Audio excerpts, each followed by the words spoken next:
बात हुई थी, तो मैंने सोचा कि बहुत सारे लोग उसको भी बात करना चाहते थे, बात नहीं हुई। आज मैंने कहा आपसे यहाँ मिलके बात की जाए।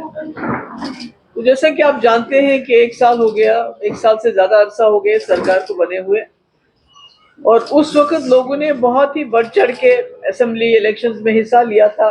कश्मीर में जहां बाइकआउट होता था वहां भी लोग निकले बड़ी तादाद में, क्योंकि लोगों की मुश्किलात बहुत थी। लोग बहुत तंग आ गए थे, बिजली की वजह से, बिजली फीस की वजह से, महंगाई की वजह से, बेरोजगारी की वजह से।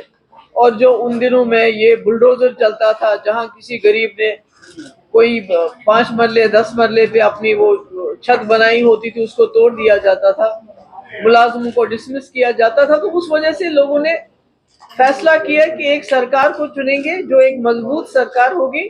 और यही वजह है कि एनसी कांग्रेस अलायंस को तकरीबन 50 सीटें मिली, मेंबर पार्लियामेंट भी इनको मिले, और अब राज्यसभा में भी और जो है 3 मेंबर मिले इनको।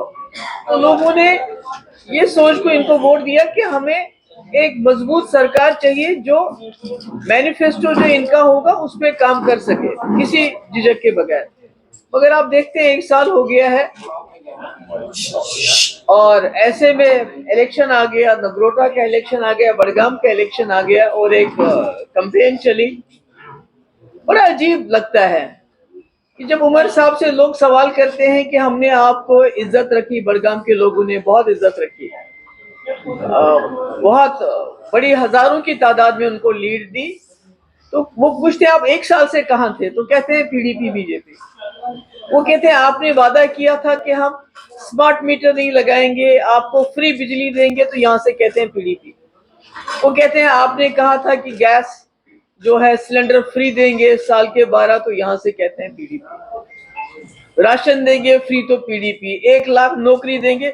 मतलब हर सवाल का जवाब उमर साहब को, बजाय ये कि वो लोगों के पास जाएं, उनको बताए कि 1 साल में उन्होंने अपने कितने वादे पूरे किए, लोगों की कितनी मुश्किलात दूर कर दी। उनकी जबान पे सिर्फ पीडीपी का नाम आता है, सिर्फ पीडीपी जैसे, मतलब उनको और कहने के लिए कुछ भी नहीं है। तो ऐसे में मुझे हैरानगी हो रही है कि एक इतनी मजबूत सरकार जिसके पास इतना बहुमत हो, इतनी मेजॉरिटी हो, उनके पास लोगों को कहने के लिए एक भी बात नहीं है जिसपे वो लोगों को जाके वोट मांगे। लोकसभा का इलेक्शन हुआ, पीडीपी बीजेपी, उस पर वोट मांगा। असेंबली का इलेक्शन हुआ, पीडीपी बीजेपी। आज बाई इलेक्शन है, इसमें भी इनको लोगों को कहने के लिए, देने के लिए कुछ भी नहीं है। जैसे कि आप जानते हैं कि जिस उमर साहब ने ये कहा था कि मैं स्मार्ट मीटर चीफ मिनिस्टर बनती है दरिया में फेंक दूंगा, आज वही उमर साहब स्मार्ट मीटर की वकालत करते हैं। वो कहते हैं कि आप सोलर भी लगाओ, उसके बाद हम देखेंगे, जो गरीब होगा उसके बाद देखेंगे बिजली फ्री देने का। इसी तरह सिलेंडर जो इन्होंने किया था वादा, उसका कहीं नामो निशान नहीं है। और आपको पता है गैस की कीमत पहले से ज्यादा बढ़ गई, बेरोजगारी ज्यादा बढ़ गई है, हर हिसाब से लोगों की कमर टूट गई है। तो ऐसे में पीडीपी के ऊपर एक तो अपोजिशन का बोझ था ही था, मगर इस सरकार की नाकस कारकर्दगी का बोझ भी आ गया है। इन्होंने कश्मीर में घर घर जाके ये कहा था कि जो हमारे जेलों में कैदी हैं हम उनको वापस लाएंगे, अगर वापस नहीं ला सके तो हम उनके केस खुद लड़ेंगे। मगर कुछ नहीं किया। हमने कोशिश की, आखिरकार जब सारे दरवाजे बंद हुए, होम मिनिस्टर को मैंने लेटर लिखा, चीफ सेक्रेटरी को लिखा, डीजी को लिखा, तो हमें अदालत जाना पड़ा। क्योंकि मैंने देखा, आप यकीन नहीं करेंगे, एक फैमिली है, उसके घर में बाप उसका अंधा है जो कैदी बंद है, उनके घर में कोई गुजारा नहीं। जवान बहनें जिनका एक भाई वो पिछले 7-8 साल से जेल में बंद है, और कोई उनका जुर्म भी अभी तक साबित नहीं हुआ। तो हम मजबूर होकर अदालत चले गए, हम मजबूर होकर असेंबली में रेजोल्यूशन लाते हैं, हम बिल लाते हैं। तो जिनको इन्होंने कहा था कि हम फ्री बिजली देंगे, उनको आज कहते हैं मीटर नहीं लगाओगे तो आप बिजली चोर हो। जिनको इन्होंने कहा था कि जो सरकारी जमीनों में 20-30 साल से लोग रह रहे हैं, उन्होंने छोटे घर बनाए हुए हैं, तो उनको हम मालिकाना हुकूक देंगे, आज उनको कहते हैं कि आप लैंड ग्रैबर हो, आप जमीन चोर हो।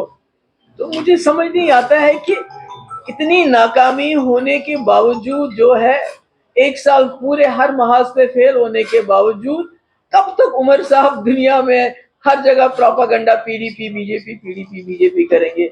जहां तक लैंड ग्रैबिंग का सवाल है, जब यहाँ सैलाब आया था मैं गई थी, मैंने देखा यहाँ लोगों ने नालों के अंदर, यहाँ मैं गई थी सिटी में, वो कौन सा लैंड ग्रैबर है जो नाले में 5 मरले 6 मरले पे अपना कोठा खड़ा करेगा जिसको दरिया ने बहा के लिए।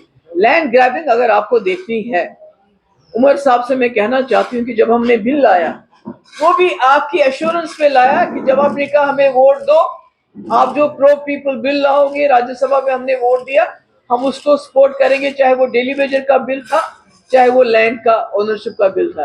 अगर आपने वाकई उमर साहब लैंड ग्रैबिंग की बात करनी है तो बटंडी में जंगल की जो लैंड है उस लिस्ट में किसका नाम था, उनको बताना चाहिए लोगों को। जंगल की जो लैंड ग्रैबिंग हुई, जो जमीनी कब्जा जंगल में हुआ, उसमें किसका नाम था, किसने वहां लैंड ग्रैब की है, किसने जंगल की जमीन में मकान बनाया है। अगर लैंड ग्रैबिंग, गरीब क्या लैंड ग्रैब करेगा, गरीब 4 मरले 5 मरले 10 मरले मकान बनाता है। अगर आपको लैंड ग्रैबिंग देखनी है तो गुप्कार रोड में देख लीजिए, जो सरकारी जमीन है, जो कस्टोडियन की जमीन है, जो 2 कनाल 3 कनाल में शुरू होगी 75 76, जब इंदिरा शेख अकॉर्ड हुआ, शुरू होगी 3-4 कनाल से आज 100 कनाल तक पहुंची है वो लैंड। तो यहाँ के लोगों को बजाय इसके कि आप उनको किसी किस्म का आराम दें, उनको बिजली चोर बुलाना, क्योंकि वो कहते हैं मीटर मत लगाओ, हमारे फ्री बिजली दो, वो कहते हैं, वो आप उनको कहते हो कि आप जमीन चोर हो, क्योंकि गरीब लोग कहते हैं कि अगर मेरा 2 मरले 10 मरले पे मकान है मुझे हुकूक दो। तो मैंने सोचा कि मैं आप पे इस पे बात करूं कि आज उमर साहब इतने बड़गाम जाते हुए इतने ज्यादा वो बौखला गए हैं कि वो, मतलब कहते हैं ना, एक मुर्दा जानवर का दूध पीना बार बार, जो विपिंग द डेड हॉर्स। कब तक वो पीडीपी बीजेपी करते रहेंगे? आखिरकार उनको अपनी साल की कारकर्दगी बतानी चाहिए। आज तो पीडीपी बीजेपी सरकार में नहीं है, 10 साल 12 साल हो गए उसको। आज उन्होंने इस 1 साल में क्या किया? आज तो मतलब जगह जगह गली गली जाके वहां जब लोग सवाल करते हैं बिजली के लिए, पानी के लिए, सड़कों, मतलब इतना ताज्जुब की बात है, एक वजीर आला जो पिछले 1 हफ्ते से लेके अपने 30 35 40 एमएलए लेके बड़गाम में डेरा लगाए हुए हैं, क्योंकि 1 सीट का सवाल है, सरकार नहीं बनानी पर 1 सीट का सवाल है। उस 1 सीट के लिए एक एक घर घर में उनके एमएलए इस वक्त जा रहे हैं, पूरी मशीनरी का इस्तेमाल कर रहे हैं, मगर 1 साल में उनको एक दिन टाइम नहीं मिला बड़गाम जाके लोगों का हाल पूछो, उनसे बताऊं कि भाई मैंने आपकी सीट छोड़ दी, मगर मैं सिर्फ, फिर भी मैं आपका एमएलए हूं, मैं आपका वजीर आला हूं। तो आज जब जवाब नहीं मिलता है तो पीडीपी के इल्जाम लगाते हैं। तो मैंने यही बात आपसे कही।